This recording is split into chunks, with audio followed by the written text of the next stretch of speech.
CBI ഓഫീസറെന്നും postal വകുപ്പിലെ ഉദ്യോഗസ്ഥനാണെന്നും പറഞ്ഞ് ആരെങ്കിലും ഫോണിൽ ബന്ധപ്പെട്ടാൽ സ്വാഭാവികമായും നമ്മളൊന്ന് ഭയക്കും. കേരളത്തിലെ ഒരു മെത്രാപ്പൊലിത്ത മുതൽ ഡോക്ടർമാരും IT ജീവനക്കാരും ബിസിനസ്സുകാരും വരെയും ഇങ്ങനെ ഭയന്നു വിറച്ച് കെണിയിൽ വീണിട്ടുണ്ട്. തിരുവനന്തപുരത്തെ ഒരു ദമ്പതിമാരാണ് ഓൺലൈൻ തട്ടിപ്പിന്റെ പുതിയ ഇരകൾ. വെർച്വൽ അറസ്റ്റാണെന്ന് ഭീഷണിപ്പെടുത്തി ദമ്പതിമാരിൽ നിന്ന് ഓൺലൈൻ വഴി തട്ടിപ്പ് നടത്താൻ ശ്രമമുണ്ടായി. സംഘത്തിന്റെ വലയിലകപ്പെട്ട ദമ്പതികൾ ഒരു രാത്രി മുഴുവൻ വീഡിയോ കോളിലൂടെയുള്ള വ്യാജ വെർച്വൽ അറസ്റ്റിൽ തുടർന്നു. ദമ്പതികൾ പിന്നീട് തട്ടിപ്പ് മനസ്സിലാക്കുകയും പോലീസിൽ പരാതിപ്പെടുകയുമായിരുന്നു.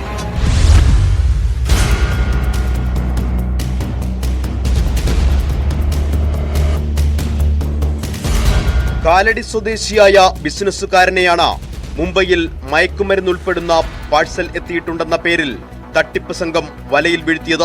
ശനിയാഴ്ച വൈകിട്ടാണ് പോസ്റ്റൽ വകുപ്പിന്റെ മുംബൈയിലെ ഓഫീസിൽ നിന്ന് എന്ന പേരിൽ ഫോൺ കോൾ വരുന്നത്.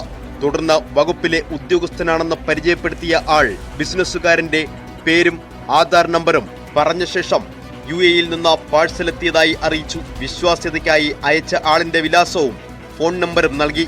150 ഗ്രാം മയക്കുമരുന്നും പോലീസിന്റെ യൂണിഫോമുകളും ഒട്ടേറെ തിരിച്ചറിയൽ രേഖകളും 3 ഡെബിറ്റ് കാർഡുകളുമാണ് പാഴ്സലിൽ ഉള്ളതെന്നും നിയമ നടപടിയിൽ നിന്ന് ഒഴിവാക്കണമെങ്കിൽ മുംബൈ പോലീസിൽ പരാതി നൽകണമെന്നും അറിയിച്ചു. പിന്നീട് വീഡിയോ കോളിൽ ആധാറിന്റെ ഫോട്ടോ ഉൾപ്പെടെ ചോദിച്ച് കൈക്കലാക്കി.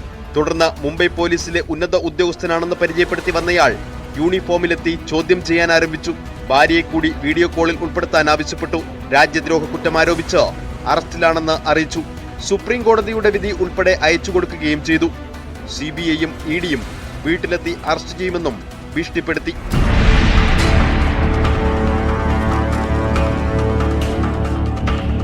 ബാങ്ക് അക്കൗണ്ട് വിവരങ്ങളും നിക്ഷേപങ്ങളുടെ വിശദാംശങ്ങളും ചോദിച്ചപ്പോൾ സംശയം തോന്നിയ ദമ്പതികൾ ഭാഗിക വിവരങ്ങൾ മാത്രമാണ് നൽകിയത്.